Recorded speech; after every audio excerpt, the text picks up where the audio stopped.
Muy buenos días, muy buenas tardes, muy buenas noches.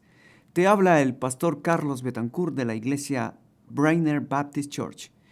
Estamos contentos de que hayas sintonizado nuestro canal, pero queremos recomendarte a que busques una iglesia donde puedas crecer tú y tu familia en una forma saludable.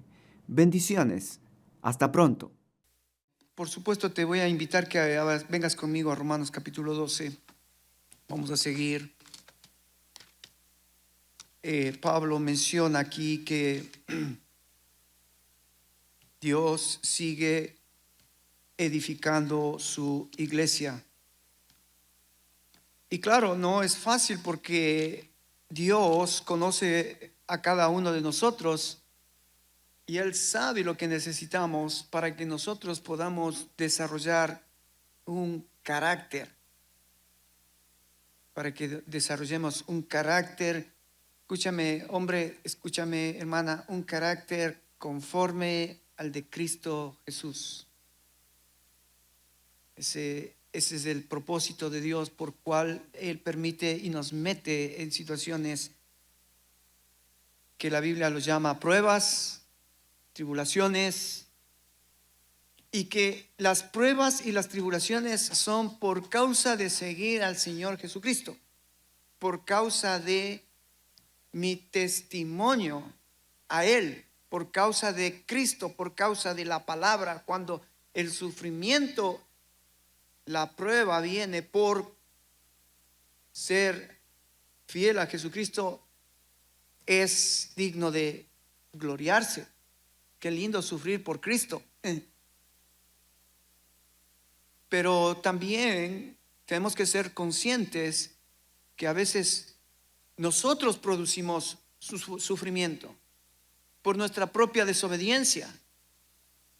Y ese ya es otro tipo de sufrimiento que debemos nosotros dejarle a Dios, que Él nos ayude a examinarnos a nosotros mismos. Romanos capítulo 12, hemos empezado estos dos versículos que son muy importantes para la edificación del cuerpo de Cristo. Dice así Romanos 12, 1 y 2: así que, hermanos, os ruego por las misericordias de Dios que presentéis vuestros cuerpos en sacrificio vivo, santo, agradable a Dios, que es vuestro culto racional.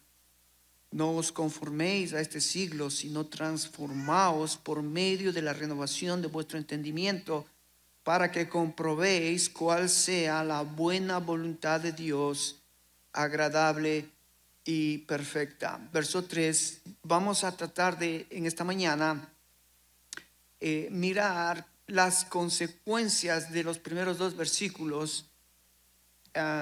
¿Cómo es que Dios va a edificar su iglesia? Fíjate en el versículo 4, ¿qué requisitos Dios va a pedir a la iglesia? Digo pues, por la gracia que me es dada, a cada cual que está entre vosotros, que no tenga más alto concepto de sí que el que debe tener, sino que piense de sí con cordura, conforme a la medida de la fe que Dios repartió a cada uno. Te invito, vamos a orar. Cierra tus ojos. Vamos a pedir al Señor esta mañana que siga edificando su iglesia. Querido Padre, gracias esta mañana una vez más. Estamos muy agradecidos de poder estar, como dice mi hermano Israel, vivos.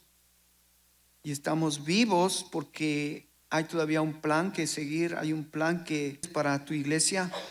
Estamos vivos porque todavía tú quieres que estemos en este mundo para hacer luz, para hacer sal, para poder que el mundo pueda, a través de nosotros, conocer al Dios al cual amamos, al cual servimos.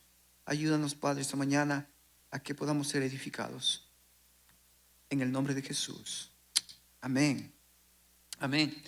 Hay dos palabras que yo quisiera que ustedes siempre lo recuerden de Romanos capítulo 12, 1 y 2. La primera palabra es presentaos. Presentaos. Y esto ya vimos la semana pasada, recuerdan, vimos el video de cómo los cristianos en el primer siglo, ellos entendieron este concepto de presentarse a Dios. ¿Se acuerdan a qué estaban expuestos y ellos cómo respondieron ante la persecución de los líderes romanos en ese entonces? No importaba si tenían que ir al Coliseo romano, no importaba si había que ser sacrificado como una antorcha humana, no importaba si tenían que ser encarcelados, no importaba si tenían que ser azotados, no importaba, porque ellos habían tomado una decisión. ¿Cuál era la decisión que habían tomado? Presentar sus cuerpos en sacrificio vivo, santo, agradable a Dios, que ese es el culto racional. No hay nada más racional que tú y yo hagamos, hermano, es entregarnos a Dios, entregar nuestra vida, entregar nuestras metas, entregar nuestros propósitos, entregar nuestros sueños a Dios. De eso se trata. Pablo habla, capítulo del 1 al 11, Pablo habla del evangelio, ¿te acuerdas? Mira, yo quiero en esta mañana recordarte que Pablo menciona el problema tuyo, mío, el problema de la humanidad es por cuanto todos pecamos. Pablo dice en capítulo 3, 10, no hay justo ni aún uno. Todos nos descarriamos como ovejas, cada uno se apartó por su propio camino. Recuerda lo que Dios deja bien claro en su palabra. El problema del hombre, el problema tuyo y mío, el problema siempre ha sido el pecado. Ahora te voy a decir algo, hermano. No quisiera, mejor dicho, aprovechar que Henry está en la cárcel, pero a él le pillaron. Tú estás libre porque todavía no te han pillado. Así que el que piensa estar firme, cuidado, cuidado. Lo digo por todos, por mí personalmente, pero la Biblia dice, por cuanto todos pecamos, no hay ni un justo, no hay quien, oiga, no hay quien se acerque a Dios. Dios tuvo que acercarse al hombre. Dios tuvo que venir a este mundo. Dios tuvo que hacerse hombre para buscar y salvar lo que se había perdido. Y ese eras tú y yo. Pablo dice, porque la paga del pecado es muerte. La paga del pecado es muerte. Y yo te voy a explicar en esta mañana lo difícil y debemos entender por qué esto es crítico, porque esto es importante entender que la paga del pecado es muerte. Pero dice Pablo en Romanos 6, 23, más la dádiva de Dios, más el regalo de Dios. ¿Cuál es el regalo de Dios? El Hijo, su Hijo. En su Hijo podemos tener vida eterna. Ese es el regalo de Dios, la dádiva de Dios. En Él podemos tener vida eterna. Y tú sabes que Él vino, murió, fue sepultado, resucitó, está vivo, está sentado a la diestra de Dios Padre y Él está gobernando y tiene el dominio sobre ángeles, principados, potestades, Satanás y el mundo entero. Amén. Ahora es ese Jesucristo al que servimos, es ese Jesucristo al que queremos conocer algún día, en el momento en que Dios o nos lleve o Él venga por nosotros, no sé, pero es ese Jesús, a ese bendito Salvador. Pero Pablo no se queda solamente en el capítulo 3, 4 diciéndonos cuál es el problema de la humanidad, pero él dice que la dádiva de Dios es vida eterna en Cristo Jesús. Y enseguida el capítulo 5, 6 y 7 y 8 va a decirnos cosas maravillosas que son los regalos que hemos recibido de parte de Dios. Capítulo 5 dice que hemos sido ¿qué? Justificados delante de Dios. Qué precioso, justificados. Justificados por la fe, pues tenéis paz para con Dios por medio de nuestro Señor Jesucristo. ¿Qué significa esta palabra justificación? Declarado justo. Ya tu pecado ha sido solucionado en Jesucristo. Qué hermoso entender que podemos estar delante del Padre. En el momento en que podamos estar delante de Él, ya podemos estar justificados. Porque alguien pagó mi pecado. ¡Wow! Eso es glorioso. Poder presentarme ante Dios limpio, no por mis obras, no por lo que yo soy, no por lo que yo pueda hacer. Es porque alguien hizo que yo pueda ser justificado. Justificados. ¿Qué peso cae? Ya no tienes que luchar por tratar de agradarle a Dios haciendo cosas, haciendo buenas obras. Las buenas obras van a ser resultado de tu entendimiento de que has sido justificado por Jesucristo. Las buenas obras nacen de un corazón agradecido, justificados. Cuando entendemos de esto que hemos recibido de Dios, wow, qué peso cae de mi espalda. Ya no desde el lugar de esforzarme por llegar a Dios. No, ya Cristo quitó toda la carga para que yo ahora camine la vida cristiana livianito. Hebreos capítulo 12 dice que corramos la carrera que nos queda por delante, pero sin el pecado que te asedia, sin el pecado que te carga, sin el pecado que te ata, porque has sido justificado. Pero no solamente justificado, fíjate en el capítulo 8 dice que ahora pues ninguna condenación, justificados sin condenación. Esto es maravilloso. Ahora te voy a explicar por qué es maravilloso, pero sin condenación. Estábamos antes condenados por nuestro pecado, pero ahora estamos libres. Libres. Ya no somos esclavos. Ya no estamos bajo condena de Dios y el pecado que nos asedia. Ahora estamos justificados, libres, sin condenación.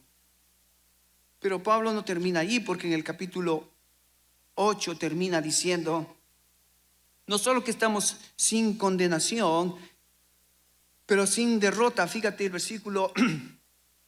versículo 37 dice: antes en todas estas cosas somos ¿qué? Más que vencedores, justificados, sin condenación, más que vencedores.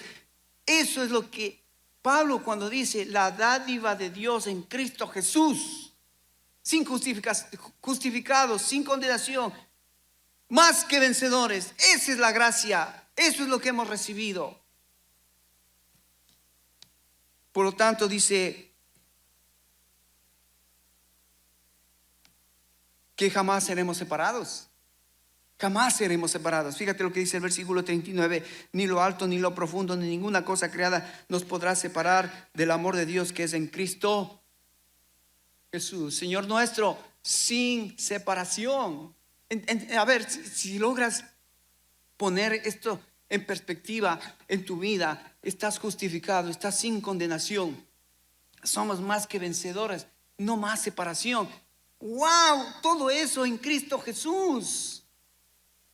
Todo eso en Cristo Jesús. Por eso es que Pablo en el capítulo 12, cuando él empieza ahora a explicarnos cuál es nuestra responsabilidad para que la edificación del cuerpo de Cristo se haga en la tierra, ¿cómo él empieza, hermanos? Sí, pero antes de presentar, fíjate cuál es la motivación que el apóstol apela a la congregación.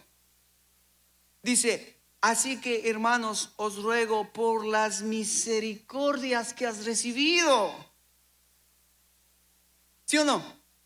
Por las misericordias que hemos recibido, hermanos. ¿Cuáles misericordias? Has sido justificado. Ya no estás condenado. Somos más que vencedores en Cristo Jesús. Ya no hay separación. Esas son las misericordias que hemos recibido.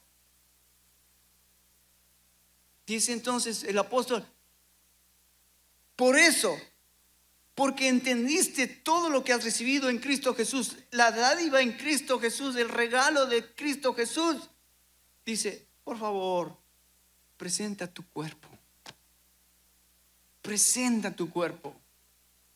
Presenta tus manos, presenta tus pies, preséntate tú como el cordero que antes se presentaba los sacerdotes para el perdón de pecados. Ahora ya no necesitamos corderos, porque Cristo fue el último cordero. Cuando Juan el Bautista le vio a Jesucristo, dice, aquí el cordero perfecto. Él es el que quita, Él es el que limpia todo pecado. Pero ¿por qué ahora yo tengo que... Pablo menciona esto pensando en el Antiguo Testamento, presentando nuestros cuerpos. Fíjate, en el Antiguo Testamento se presentaban los corderos, los animales, muertos para ser sacrificados, muertos para ser sacrificados. Pero ahora Pablo dice, preséntate tú vivo. Preséntate vivo. Presenta ahora que estás vivo tus manos, tus pies, tus ojos, tus oídos. Preséntate ante Dios. Wow. ¿Cuál es la motivación para presentar mi cuerpo? Las misericordias de Dios. Las misericordias de Dios que hemos recibido. Este tema de presentar nuestros cuerpos, ya hemos hablado de que significa, en el momento en que tú aceptaste a Cristo, quiero decirte, hermano, hermana, cuando tú aceptaste a Cristo, es exactamente lo que hiciste. Un acto voluntario. Un acto voluntario completo. Un acto voluntario intencional completo. Algunos dicen, pastor, yo no estoy seguro de mi salvación. Y yo le pregunto, ¿hiciste un acto voluntario de entregar tu vida a Cristo? Entendiendo las misericordias que has recibido en Cristo. Tristemente muchos luchan en su fe, aún después de haber aceptado a Cristo, luchan. Muchos cuando pecamos, llega a su mente dudas. ¿Será que soy salvo? ¿Será que Dios me perdonó? ¿Será que tengo otra oportunidad? Bueno, no entendiste las misericordias que has recibido de Dios.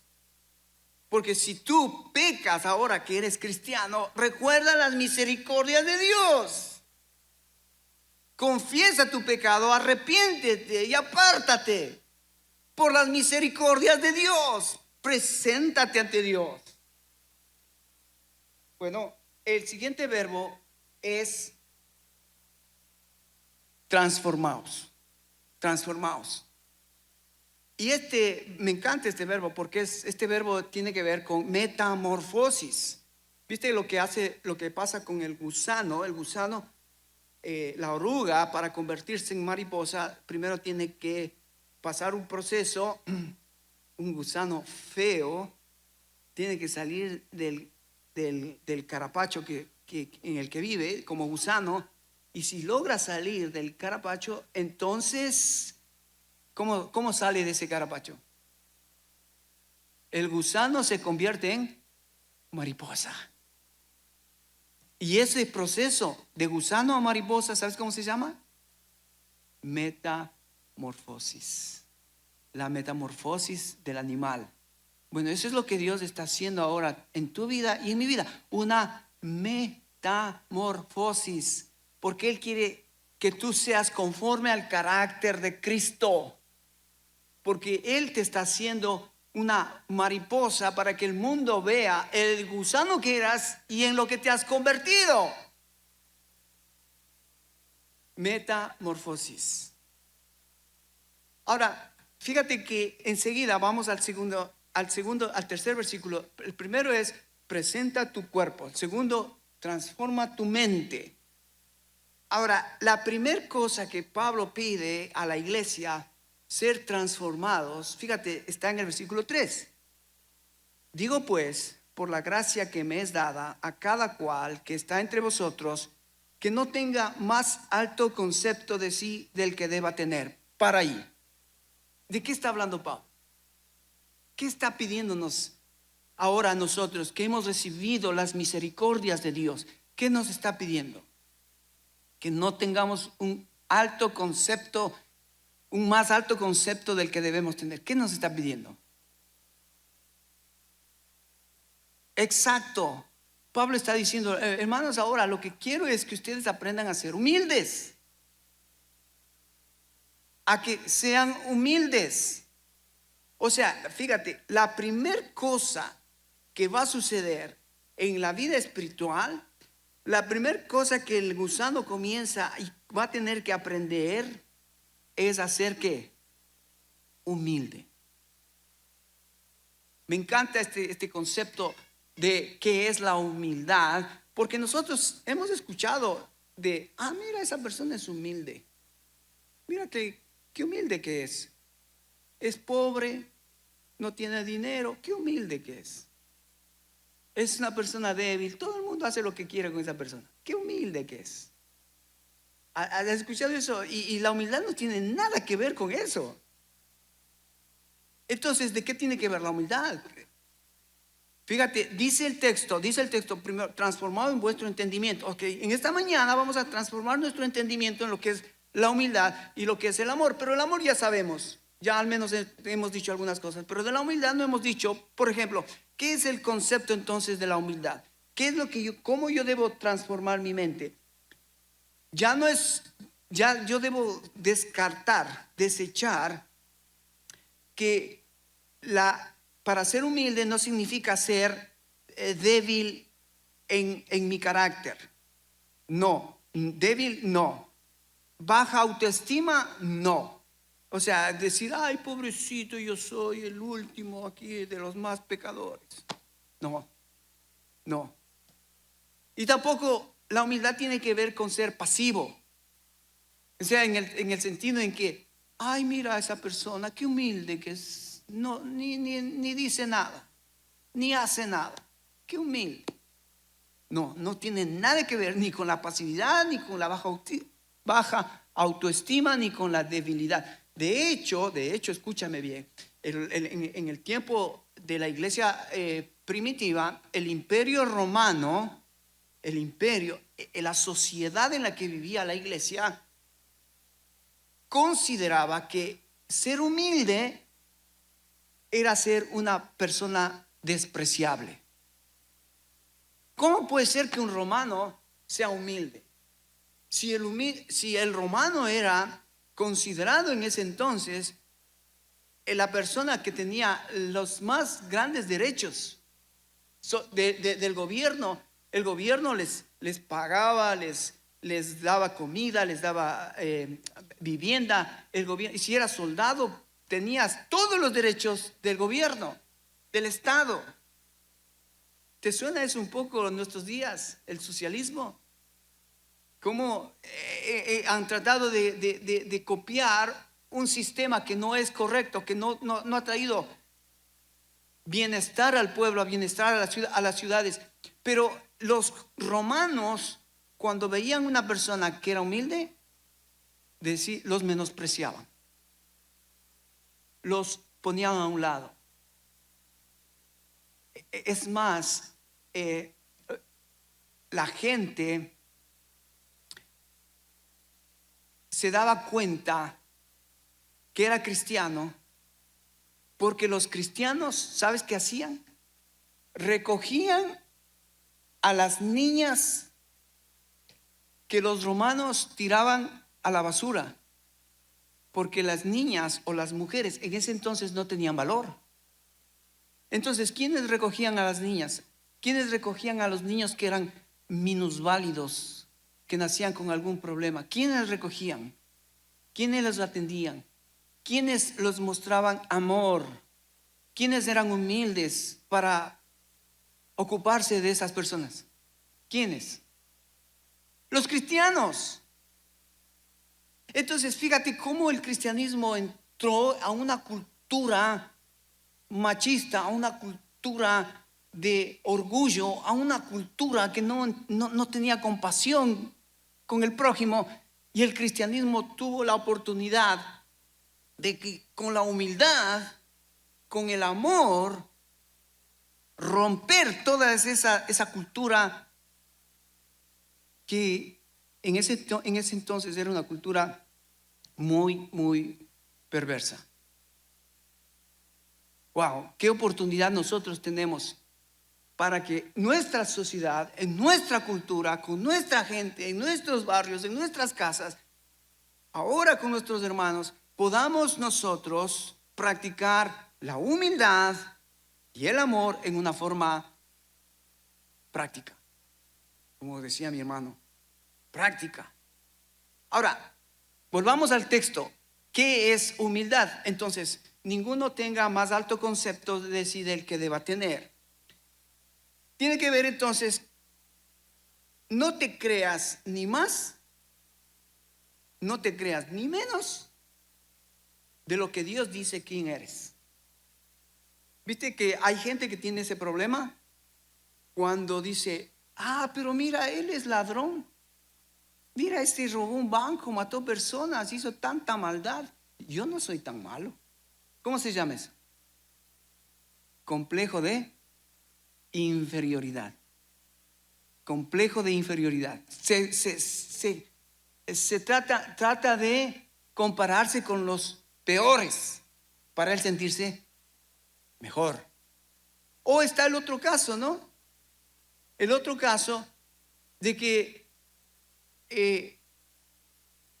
trata de compararse. Wow, yo no soy como María Teresa de Calcuta. ¿Sabes que estaba leyendo esta mujer interesante? ¿Sabes quién es María Teresa de Calcuta? En la India hay un país donde tienen a los enfermos terminales en un lugar, han hecho un lugar donde solo esa gente puede ir a ese lugar a terminar sus vidas, sus días. Y esta mujer, María Teresa de Calcuta, es Calcuta porque es la ciudad donde está este hospital. Ella, siendo una persona muy adinerada, dejó todo su dinero, donó al hospital y ella fue al hospital a curar, a cuidar a los enfermos, gente con lepra. Entonces, si yo me comparo con María Teresa de Calcuta, ¿cómo quedo yo? Miserable, pero no he hecho nada. ¿Cómo esta mujer, mira qué tremenda amor, misericordia, humildad, y yo bien cómodo aquí sentado? Entonces, ¿cuál es el problema? Que entonces tengo complejo de inferioridad, complejo de superioridad. Y Pablo lo que está diciendo, hermanos, si la iglesia va a ser edificada, ninguno de ustedes tenga un alto concepto de sí mismo, sino del que debe tener. Dice Pablo, piense de sí mismo con cordura. Piense de sí mismo con cordura. Lo que Dios dice que eres, eso cree que eres. ¿Qué dice Dios quién eres? ¿Crees? ¿Crees que eres un hijo de Dios? ¿Crees que eres un embajador de Cristo Jesús?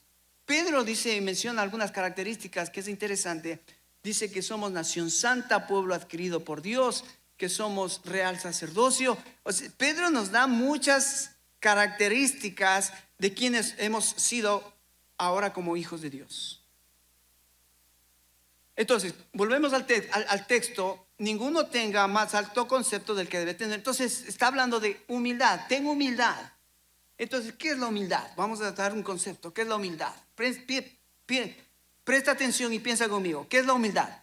La humildad, escúchame bien, la humildad es depender de Dios totalmente. ¿Escuchaste?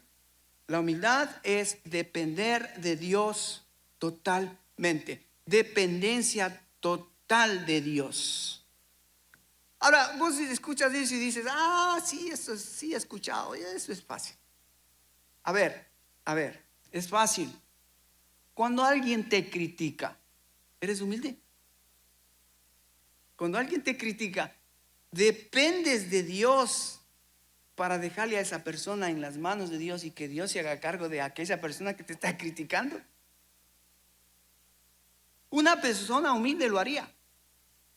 Pero una persona que no es humilde, que es orgullosa, ¿qué haría? No, pues le agarro del pescuezo y hasta que no me pida perdón no le suelto. Ese no es humilde. Una persona humilde es uno que aprendió a depender de Dios. Aquellos que le critican, ¿qué tal cuando vos haces algo por alguien y esa persona que tú hiciste algo, en vez de agradecerte, te maldice? ¿Te ha pasado? A mí no me han maldecido, pero es interesante que les he ayudado y pasamos frente a frente en el Walmart y no me reconocen. No me reconocen. ¡Hey! ¿Te acuerdas que te ayudé? Bueno, una persona humilde, ¿qué hace?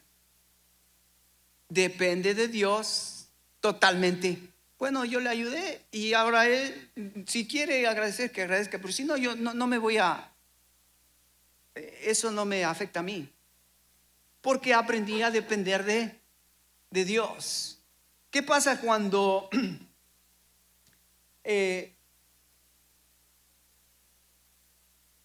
pasa cuando tus autoridades abusan de ti en tu trabajo? ¿Cómo reaccionas? Este jefe que es mala gente, que le vaya mal, voy a pedirle a Dios que se vaya al infierno. Actuamos, no decimos esas palabras, pero tenemos esas intenciones adentro del corazón. Pero una persona humilde, ¿qué haría? Si tiene un jefe de esa naturaleza, no es fácil. Pero cuando aprendes a depender de Dios, vos puedes decir, Señor, este hombre, mira lo que hace, mira cómo explota a la gente, te pongo en tus manos. O sea, fíjate cómo en la vida diaria el ser humilde es muy práctico, es muy práctico. Por ejemplo, cuando recogemos la ofrenda, una persona humilde no es la que hace sonar la canasta para que vean, mira cuánto doy. Una persona humilde es que no quiere que lo que da la derecha sepa la izquierda. Uno quiere que pasar desapercibido. Lo único que quiero es dar a Dios sacrificialmente, a Dios, punto. No quiero que sepa a nadie, el pastor, el hermano, no. Cuando yo soy humilde, no me importa que si me ven, no me ven lo que hago, si sirvo, no sirvo, si diezmo, no diezmo, si doy o no doy. Quiero darle al Señor porque yo dependo de Él. ¿Me explico? Yo dependo de Él. Hermano, el momento en que tú dejas de depender de Dios y comienzas a hacer tus propias cosas, tus propios planes, tus propias decisiones, deseos, el momento en que le pones a Dios a un lado y no confías en Él, en todo, así como Él te pide todo, dame tu corazón, entonces salimos del paraguas de la humildad y estamos expuestos. Pero entonces, la humildad tiene que ver con depender totalmente de Dios. Y no solamente depender totalmente de Dios, pero la segunda cosa es más difícil todavía. Porque la segunda cosa es, tienes que obedecer la voluntad de Dios. Obedecer la voluntad de Dios. Y entonces fíjate cómo ahí este de transformaos por medio de la renovación de vuestro entendimiento. ¿Cómo empieza Dios a trabajar en el gusano para que se convierta en mariposa? Es entendiendo estos conceptos. Porque antes yo no pensaba que ser humilde era depender de Dios y era hacer la voluntad de Dios en cualquier sea mi situación. Pero según, y voy a leerte algunos textos, según los textos, según la Biblia, ser humilde es obedecer a Dios, ser humilde es confiar en Dios y ser humilde es tener una correcta valoración de mí mismo. Una correcta valoración de mí mismo.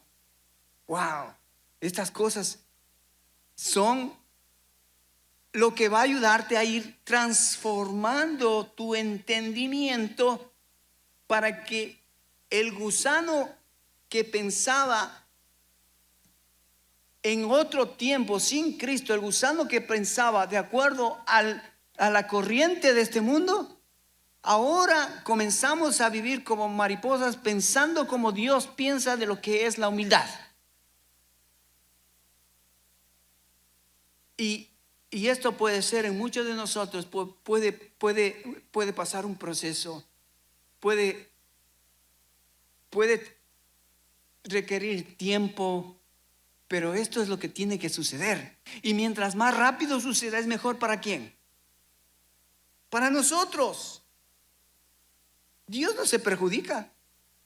El que se perjudica somos nosotros si no estamos conscientes de que estos conceptos que Pablo nos deja en su palabra para que la iglesia sea edificada, va a ser edificada con gente que presenta su cuerpo a Dios y comienza a ser transformado. ¿En qué? ¿En qué soy transformado? En tu forma de pensar. ¿En qué? En tu carácter.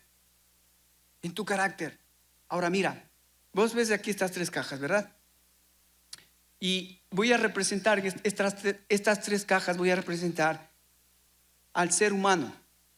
El ser humano, según Dios, dice que está compuesto ¿de qué? Cuerpo, alma y espíritu. En ese orden, perdón, el orden es espíritu, alma y cuerpo. ¿Por qué es importante el orden? ¿Por qué es importante el orden? Porque el orden es la forma como tiene que tu cuerpo funciona. Es como Dios quiso que funcione. Mira, ven conmigo a Génesis capítulo 2. Rapidito, Génesis capítulo 2. ¿Sabes que Dios te dio 3 vidas? ¿Te dio 3 vidas? ¿Sabías vos eso? No, las 7 vidas tienen los gatos. Dicen, ¿no?, que el gato tiene 7 vidas, pero Dios a nosotros nos dio solamente 3. Mira, Génesis capítulo 2, verso 7. Entonces Jehová Dios tomó al hombre del polvo de la tierra, y sopló, del polvo de la tierra. ¿Qué parte hizo con la tierra Dios? El cuerpo, ¿ok? Entonces, está el cuerpo. Ahora mira, segundo, dice, y sopló en su nariz aliento de vida. Aliento de vida. ¿Qué es ese aliento de vida? El espíritu. Aliento, el soplo de vida. A ese cuerpo que era de tierra, Dios sopló aliento, le dio vida. Eso me encanta porque, ¿sabes qué? Hoy los científicos y estos de la IA y de la inteligencia artificial se jactan de que están haciendo la robótica, los robots. Y qué interesante porque los robots, ahora que existen en China, son robots que parecen seres humanos. ¿Has visto? Los robots que parecen seres humanos. Pero el problema es que estos robots no tienen vida propia. O sea, tienen que ser diseñados, armados con una inteligencia artificial. O sea, no tienen vida en sí mismo. Pero Dios, cuando hizo al hombre, le sopló ¿qué? Aliento de vida. ¿Sabes cómo se llama ese aliento de vida? Se llama Zoé. Zoé, que significa el soplo de Dios, el soplo divino, para darle espíritu, un espíritu al hombre. Entonces, el hombre no solo tenía cuerpo, pero tenía también un espíritu. Pero fíjate que dice ahí, dice, entonces Jehová Dios tomó al hombre del polvo de la tierra, sopló en su nariz aliento de vida, y el hombre fue un ¿qué?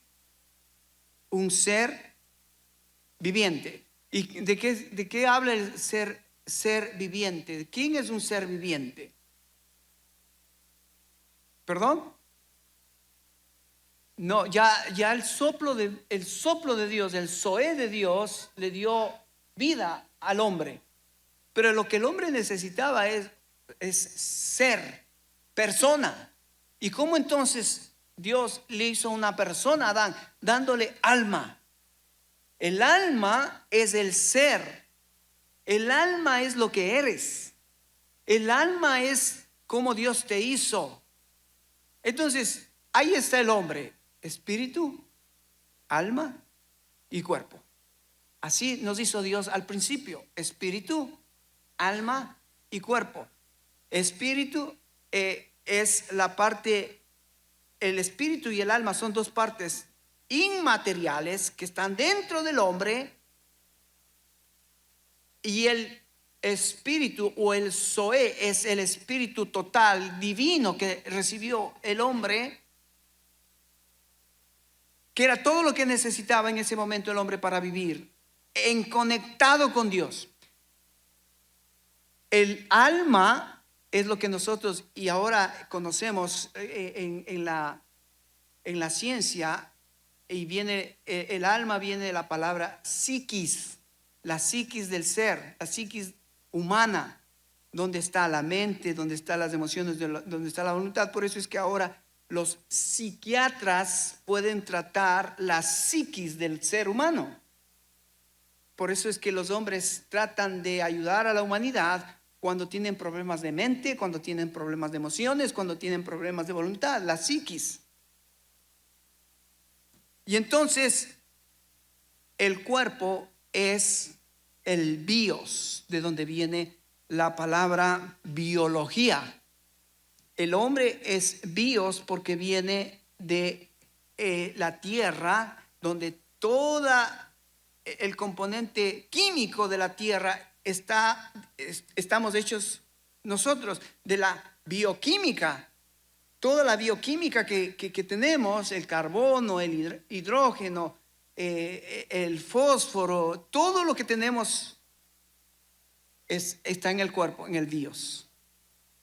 Ahora, fíjate, Dios hizo al hombre perfecto para que el hombre, a ver, presta atención, te voy a preguntar, porque esto es muy importante que vayas sabiendo.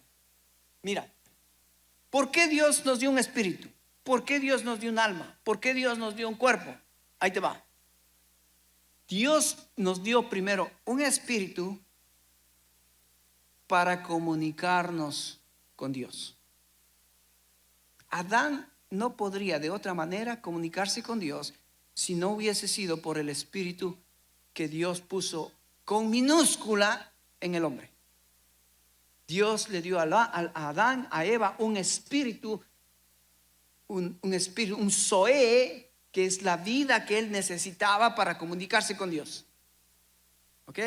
Entonces, ¿para qué te dio un espíritu Dios? ¿Con quién? Con Dios. Bien, Israel. Segundo, ¿para qué Dios te dio el alma? ¿Para qué? Para que te comuniques contigo mismo. Fíjate, el alma es el centro del ser. Entonces, tú puedes pensar, tú puedes sentir, tú puedes decidir, porque tú eres persona.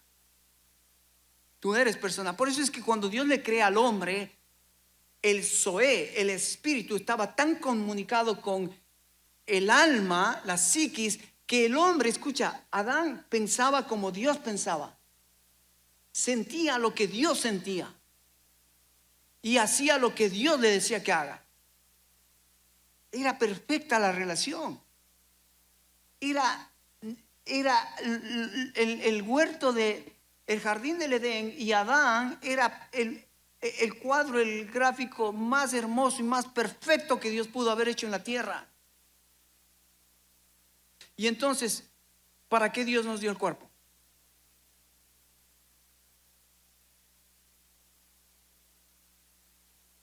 El cuerpo nos comunica con el medio ambiente. El cuerpo nos comunica con las personas que nos rodean. El cuerpo nos comunica con otros. Si no, mira, haz un ensayo. Ponle tu mano derecha en el hombro de la persona que está a la derecha. Ponle. Eso. Estás tocando el cuerpo. No el alma, no el espíritu. Estás tocando el cuerpo. Entonces Dios nos hizo un espíritu para comunicarnos con Dios, un alma para comunicarnos con nosotros mismos y un cuerpo para comunicarnos con nuestros seres que están alrededor nuestro. Algunos dicen, ¿y cómo es eso de comunicarme conmigo mismo? ¿No te ha pasado que a veces tú llegas a tu casa y te sientas y dices, qué duro fue este día? Pero te dices a ti mismo. ¿Con quién estás hablando? Dices, uy, qué hambre que tengo. Y enseguida dices, ojalá que mi mujer haya preparado toda la... ¿Con quién estás hablando? Contigo mismo. Entonces, ¿ves qué es importante? Primero, Adán se comunicaba con Dios con su espíritu, se comunicaba consigo mismo y se comunicaba con los animales que Dios había creado en ese momento. ¿Ok? Pero está el capítulo 3. ¿Qué es lo que pasa en el capítulo 3? Fíjate lo que dice el versículo 7, 2:17. Mira lo que dice Génesis 2:17. Estamos en Génesis. Vemos al hombre como Dios lo hizo. Pero ahora Dios le dijo algo al hombre. Dice, mas del árbol de la ciencia del bien y del mal no comerás, porque el día que comiereis ciertamente que morirás. Ahora, capítulo 3, el hombre desobedece a Dios, come del árbol, y la pregunta es, ¿por qué no murió? Porque dice, de cierto morirás. ¿Por qué no murió? ¿O qué murió? Exacto, Florinda, acabas de darle en el clavo. Qué bueno que tú estás siguiendo esta obra majestuosa de Dios. Dios le hizo perfecto al hombre, pero el hombre desobedece y el hombre decide obedecer otras leyes, otra persona y no a Dios. No quiere obedecer a Dios, no quiere depender de Dios, no quiere y se cree autosuficiente y entonces rechaza a Dios. Ahora, ¿sabes qué es el problema de Adán? Porque Adán fue tentado por aquel que fue echado del paraíso, de las huestes celestiales. ¿Por qué? Por orgulloso. Y entonces ese orgullo de Satanás trajo al mundo, a la tierra, y Adán lo compró. Adán lo compró. Adán creyó, pero tuvo que recibir las consecuencias.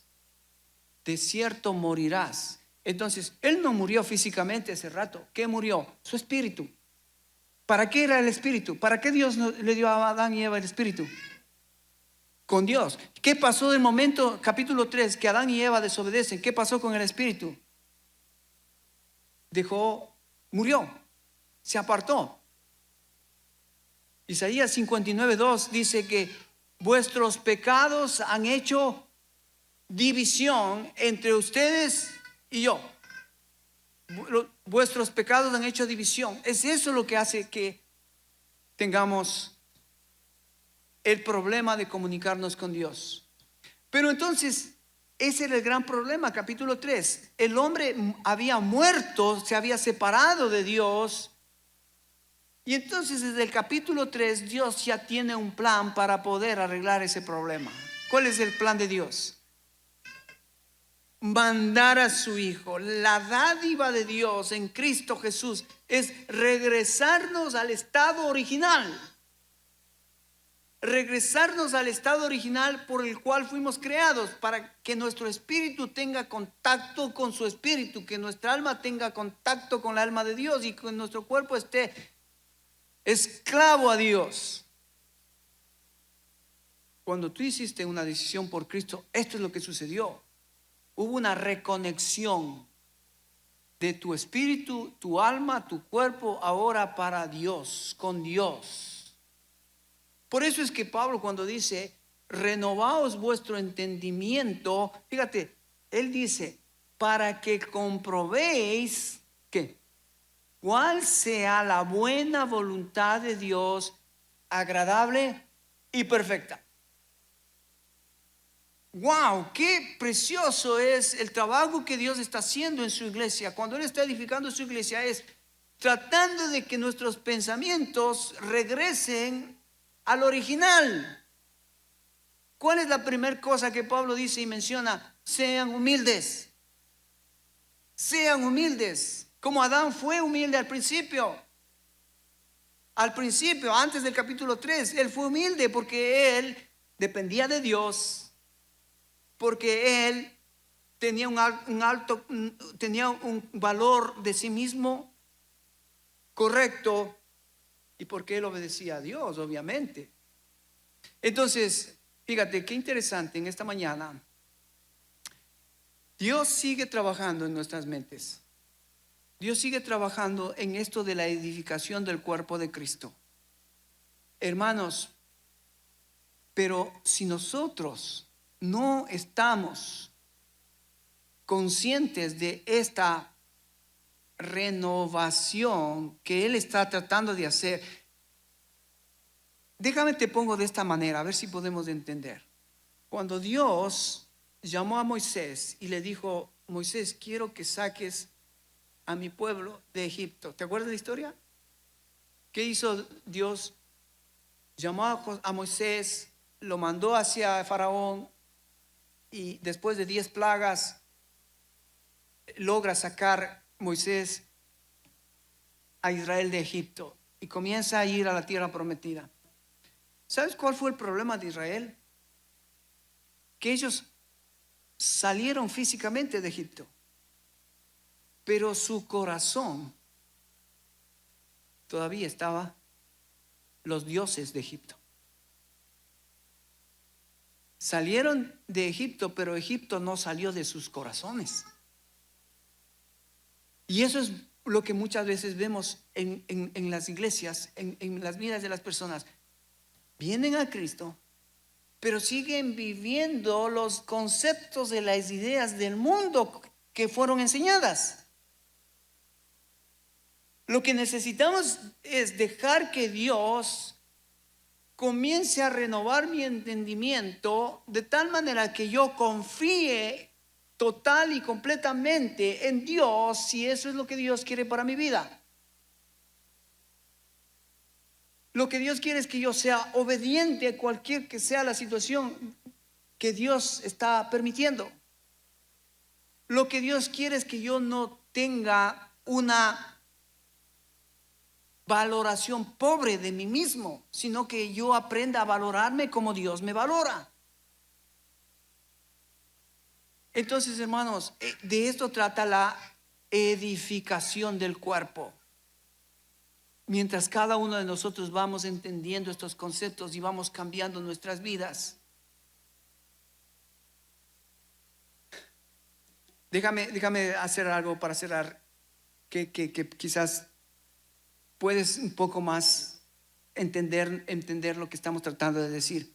Por ejemplo, cuando nosotros decimos, hermanos, tenemos que ser puntuales. No quiero mirar a nadie, no quiero poner a nadie de ejemplo, pero te cuesta ser puntual, ¿verdad? ¿Verdad? Es una lucha. Pero escúchame, es cuestión de ir renovando tu mente, porque tú no llegarías a tu trabajo 10, 15 minutos tarde 3 veces a la semana. ¿Qué pasaría, Israel? ¿No? Dismiss, fuera, gracias. Entonces, fíjate, en cosas tan sencillas, ¿no? Otra situación que puede ser en nuestra vida diaria que nos cuesta renovar el entendimiento es respetar a nuestras autoridades. Por ejemplo, un niño, escuche, y esto es para nosotros como padres, nuestra responsabilidad. Un niño que no sabe que en la casa hay una autoridad, ¿sabes el problema de ese niño para cuando crece? Va a pensar que la autoridad en la escuela es igual que la autoridad en la casa. Por ejemplo, en la casa se sube a la mesa, se sube al armario. Y yo me acuerdo, el pastor de la iglesia americana dice, hermanos, tengo que confesar y tengo que decirles, mi hijo se subió a la mesa, se subió al lavabo y se subió a la refrigeradora. Y desde la refrigeradora le estaba orinando al gato. El hijo del pastor. Ahora, si no había una autoridad para enseñarle a ese muchacho que lo que estaba haciendo no está bien, no es correcto, ¿te imaginas ese muchacho que va a la escuela? La maestra le dice, siéntate aquí, no camines, no hables, haz tu tarea. Y él piensa, no, ¿qué autoridad? Si yo no tengo autoridad, yo hago lo que quiero. Y cuando ese mismo muchacho ya sale del colegio y va a un trabajo, y en el trabajo, adivina qué, tiene autoridades. ¿Y qué va a hacer el muchacho? Hermano, discúlpame, yo veo, hay mucha gente que sufre porque no puede sujetarse a una autoridad que le dice, mira, vas a entrar a esta hora, vas a hacer tal cosa en tal tiempo. No duran en los trabajos. ¿Por qué? Porque no se sujetan a la autoridad. Entonces te das cuenta lo difícil que es esto de entender que Dios lo que está haciendo es una transformación en mi mente de cosas tan sencillas, pero de cosas tan importantes como es la humildad, como es el amor. Si yo no tengo claro los conceptos de Dios para yo poder ponerlos en mi mente, en mi corazón, en mi voluntad, va a ser bien difícil tratar de edificar la iglesia para su gloria. Entonces, en esta mañana, hermanos, fíjate, voy a terminar. ¿Qué es lo que Dios quiere entonces para nosotros? Cuando nosotros estamos aquí, Dios, el Espíritu Santo está aquí con nosotros y Él lo que quiere es hacer morada. ¿En dónde? En tu espíritu. Hacer morada en tu espíritu. Porque es ahí donde empieza todo el momento, el tema de la transformación.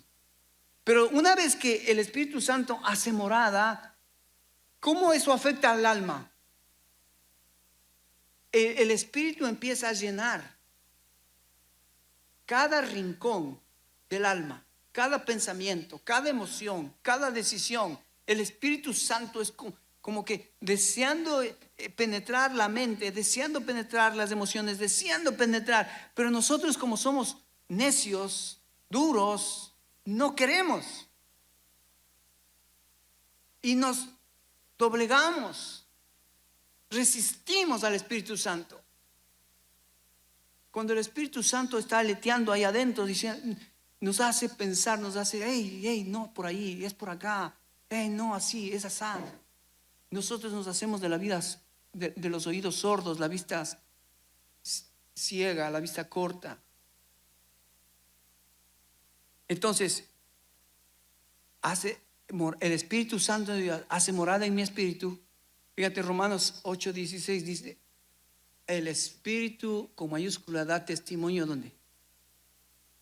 En nuestro espíritu. ¿Ves? ¿Dónde empieza el cambio? ¿Dónde empieza la renovación? En el espíritu. Cuando el Espíritu toca tu espíritu, obedécele. Obedece. Sé sensible al Espíritu. Pero cuando el Espíritu ha penetrado, ya mora, ya está, comienza en el alma. Y dice Pablo en Efesios 5:18, dice, sed pues que llenos del Espíritu Santo. Llenos del Espíritu Santo. Porque, hermanos, si no estás lleno del Espíritu Santo, ¿lleno de qué estamos? De la carne. Dice Pablo, ya no andéis conforme a la carne, sino conforme al Espíritu. Entonces, llenos del Espíritu Santo significa que mi mente, mis emociones, mi voluntad van a estar saturados del Espíritu Santo de Dios. ¿Y cómo el Espíritu Santo lo satura? Con su palabra. Con su palabra.